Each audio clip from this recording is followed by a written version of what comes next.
Our sixth and last inductee, ladies and gentlemen, Tommy Heinsohn, and to escort him, his teammate with the Boston Celtics, Frank Ramsey. Frank?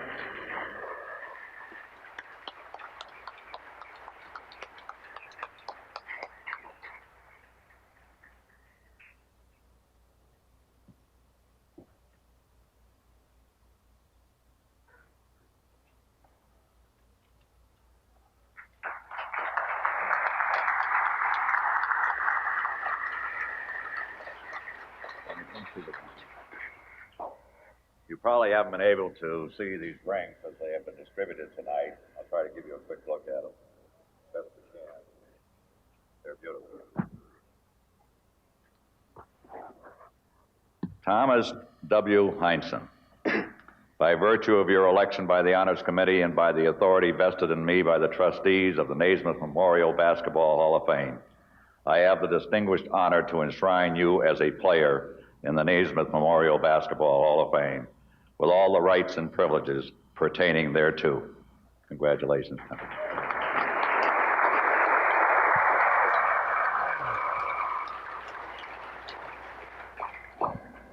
Thank you very much. I'm indeed honored to be here tonight. You know, back in my playing days in the late 50s, I really felt I kind of achieved my first success and preeminence as a basketball player, the Boston Celtics. At that time, I was a guy who used to get out on the fast break, and if anybody saw the Celtics playing those days, they couldn't miss me, because I was the guy that always had his hand up in the air, trailing the Houdini of the hardwood on the fast break, number 14, Bob Cousy. And one day during that era, I found out just how famous I became, because in one grammar school arithmetic class, a nun asked a youngster, "What comes after number 14? And the kid said, "Tommy Heinsohn." And I was known as a gunner, an ack-ack, and all those things. Bob Cousy had a great deal to do with my being here tonight. I want to thank him, not only for those many passes on the fast break, but for all the other things he's done for me. Being up here is really an occasion of thank yous, as we have all seen. Everybody feels so deeply that they have to say certain things. First thing I'd like to say is a thank you to my mom. Please rise, Mom.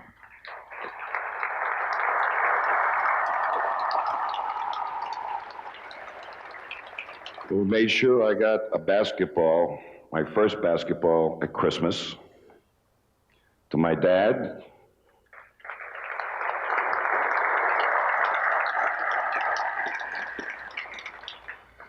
Who first told me that basketball was a sissy game, and then proceeded to sit on the wall at Gilmore Schoolyard in Union City every Saturday morning and watch me play basketball against the much bigger, tougher kids.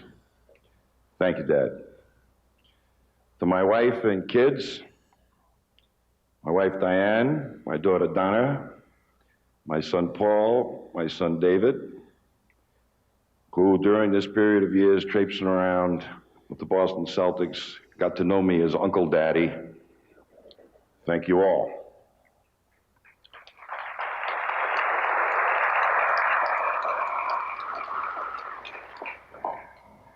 To all my coaches, the first one being a guy by the name of Perry Del Purgatorio, who played at Villanova with Paul Arizin, who when I was in the 6th grade, let me shag the balls in the schoolyard and taught me how to place my hand on the basketball and become a shooter. To two brothers, Pat and John Finnegan, and my high school coaches who taught me a lot of unorthodox tricks. To Buster Sheary, coach at Holy Cross, who was a terrific motivator and molder of people, who taught me that every time somebody hit me in the head with an elbow, I couldn't punch his lights out. And to Red Auerbach, a coach with the Boston Celtics, who incidentally sent me a telegram wishing that he could be here, but was detained with obviously interesting business at the Boston Garden tonight. But Red believed in me, and were many a night where I'd come back into the huddle and say, Red, I'm not hitting it tonight. He said, don't worry, Tommy, just keep shooting. That's what we got you here for. I'd like to finish up with recognizing some of my teammates, both at Holy Cross, who were kind enough to join me down here prior to this night's occasion. Togo Palazzi, Ronnie Perry, George Waddleton, Father Earl Markey, Don Prohovich, from Holy Cross, my playing days. Please stand up and take a bow.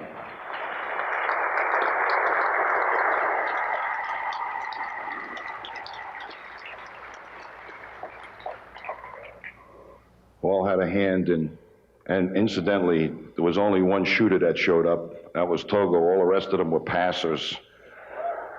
I love that. And some of my great Celtic teammates, Gene Conley, Jim Luskatoff, Thomas Sanders, Bob Cousy, and our trainer, who now could buy and sell all of us, Buddy LaRue. Please stand up and take a bow.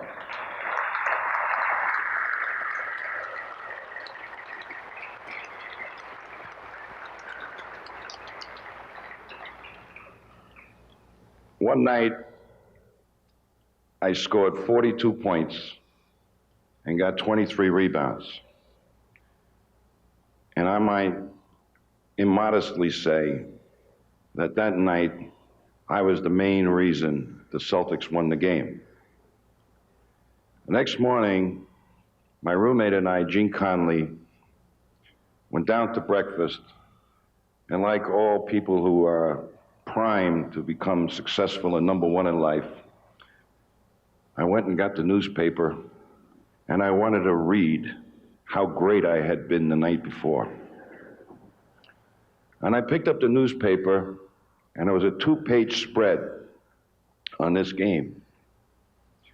And it said, Elgin Baylor was fantastic. Jerry West was unbelievable. Bill Russell was something to behold. Bob Cousy performed magic.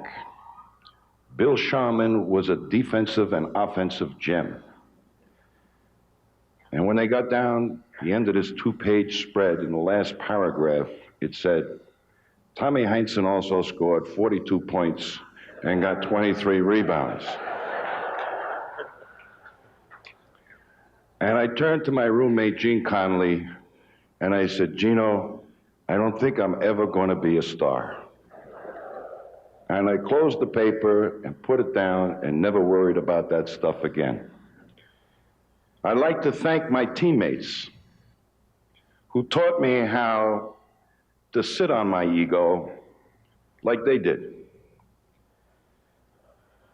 I don't mean that in a joking way. I mean that they all had big egos, and they all were so involved. They taught me how to sit on my ego for the pleasure of sharing a mutual challenge to win championships. To them, I give them my deepest thanks, and for anybody who's ever had a part of me standing here tonight, including Dave Cowens, incidentally, who's here, one of my great players when I coach. Would he stand and take a bow?